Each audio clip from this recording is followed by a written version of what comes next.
ela man me trace llama Waihat y nos tour conocer. Pero tem dos histórias que tem a ver com Waihat que tá menos conhecido. Eu imaginava que den Peter Mai pata ende. Riba zero de altena, jing ende te sinta pa wak, en tu dinge mas nan di barco, jing ende tambe. Taki canto. E ayat 19-12 e tem gran atracción. Professor Masterson também hace algo nunca visto. E também subi de globo, luchtballon, bij 5.000 pia alto of 1,5 kilometer alto, en dan jij bula com parachute voor die globo. What? 2 lunas pro me, Masterson abira e promehende ko a subi den globo na hipódromo na El Paraíso e assim abira e promehommer ko a bula riba Caracas. Anto wo abira corso su beurt. Nanga purba yene e globo ko aero. Después por fin na logra, por fin un día, e globo a logra pula by alto. Turende comienza wak.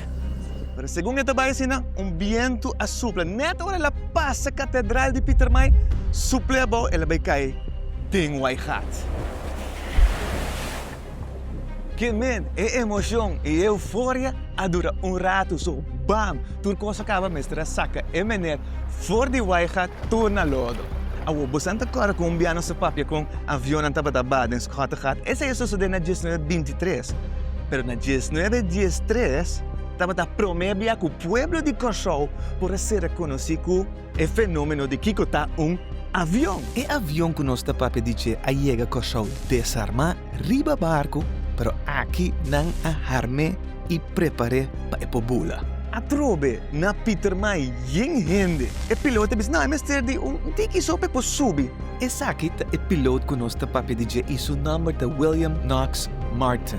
E se tu cos cana mane meste Canada di e forma mane botamira aqui e avião lo mestera take off. Tu cosa comincia dilante e planche di catedral di Peter Mai. E rive potrebbe mira con tenta tin basta espaço para avião po take off. Por fin, ela logra subir by. Subi 3 metros alto. Tu rende te mirando contento. By 15 metros leu assim, bam, dal de boto. Tem Waihat. Esse estava a prometer que o Corsol a ser reconhecido como avião. E estava a desaponto assim. Mas já, esta queda é prometer. Me te quero que dentro tempo não pensa, não se chama Waihat. Kaigat, maar dat kan je dat kan je. Dat het Waihat een bijzondere aantrekkingskracht bezat voor luchtballonnen wisten we. Nu blijkt het ook vliegtuigen aan te trekken. Het publiek heeft toch genoten. Curaçao heeft zijn vliegweek gehad.